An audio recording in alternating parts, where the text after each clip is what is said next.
And the judge just went, £5 of a fine. And you could hear the other people, like the 9 or 10 people who were in the courtroom going, sniggering and stuff. And the big man came down and went, "You're lucky. He's been fining people, £100 and sending them off to jail all day. That judge must have definitely liked you, not me, like, but me and him, sort of thing." And I went, "Well, it's maybe just a case of, well, let's get this wrapped up. There's nothing more to be said, sort of thing." So we went to because it was Newton Ards. We went up to the top of Main Street and into what was known then as Woolco. If anybody, it's now Ards Shopping Centre, and there were lots of little like alcoves, and there was a wee place where you could go, and you get a cup of coffee and a piece of cheesecake or pavlova or whatever, and Robert said, "I feel like celebrating," and I said, "Well, look, I've given £5 of the money that my mum gave me to the judge, for your fine, and then whatever. So we've got, I don't know." So I counted it out anyway, and it was and we looked up and went, "Right, we can get two cups of coffee and two pieces of lemon pavlova or whatever it was to celebrate."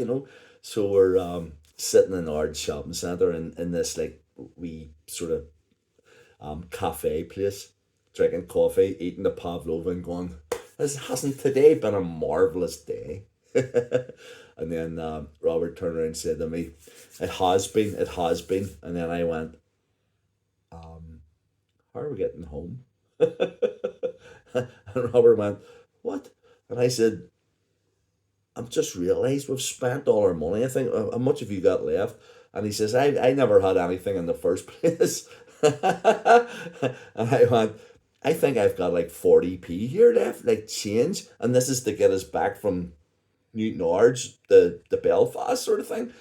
And he's going, "Oh my God, what are we going to do?" So I thought to myself, right, I'll think on my feet here.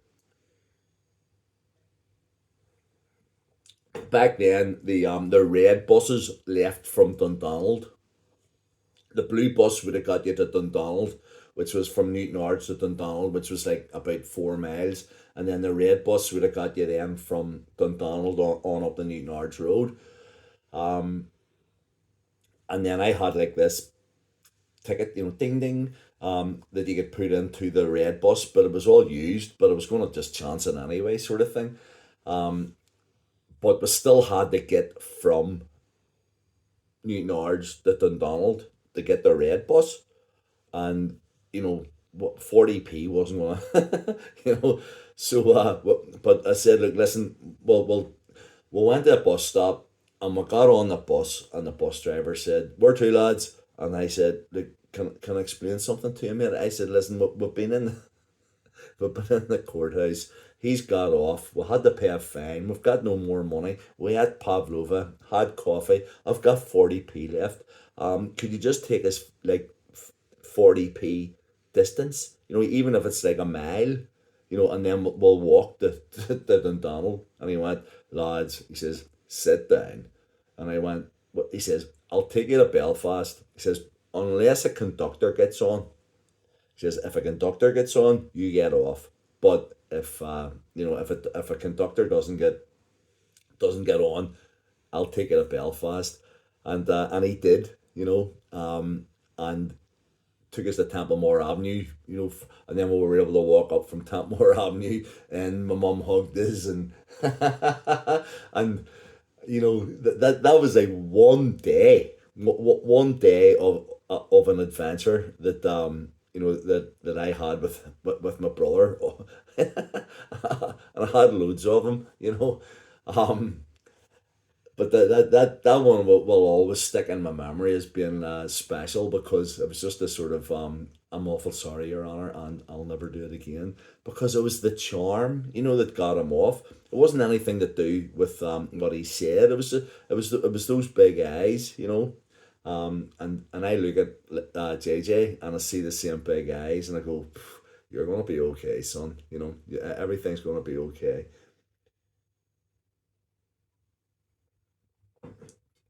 Roll forward. These are just things that are coming into my head, as I'm speaking. So he was very rarely out of work. He always got job painting and decorating. But if he got a job painting and decorating, there would be a complaint from the customer because there would be hairs from the brush left on the walls or something. And it would generally mean that they've given him, 50 quid to buy paint and brushes, and he's went out and spent a fiver on the cheapest stuff that he could buy. So he had £45, for to go and do whatever he wanted with.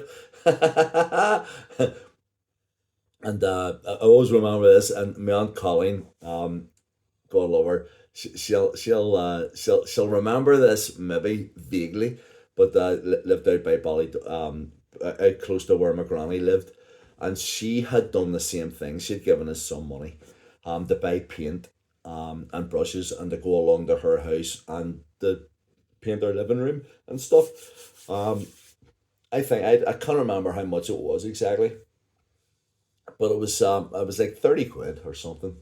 Back then, that was a lot of money. And we reached the city centre from the Craigie to the city centre, and then we were meant to get the bus up to Glencormley, and then go in and do the painting and decorating. But it was like 11 o'clock or whatever, and our Robert said to me, "Fancy a beer?" Now, at this stage, I'm like, in all honesty, we're still like 17, 18. So I says, "Yeah, where will we go?" And he says, "Well, go into the Capstan or something, the 19 steps or wherever it was, the Roost, or it didn't matter, the Viking." Um, so we went in and we had a few beers. And then I said to Robert, "Right, we better go here, because we've got to paint Mount Colleen's house." And he went, "Right, okay, we'll do it." And then I went, "How much is left of the money that Mount Colleen gave us?" And he went, "I think there's like £4 left or something."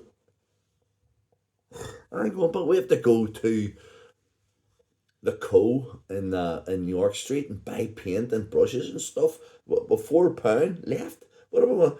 And he went, "Right, okay." He says, "There's nothing we can do about it." He says, let's go up here anyway." And he says, "I need to do a pee. Will you wait out here?" And then I run in. This was up like Mount Pottinger's Entry, or one of those wee places anyway. And the only place that was, there was no bar, but there was a boogies or whatever, and he ran in there. And I'm standing, there's about 10 minutes or whatever, going by 15 minutes, and I'm going for a pee. There's something wrong here. And then out he comes and he goes, "Right, let's go to the Co on York Street." And I'm going, "What, with 4 quid?" And he went, "No, with 40 quid." And he had put the £4 on a 10 to 1.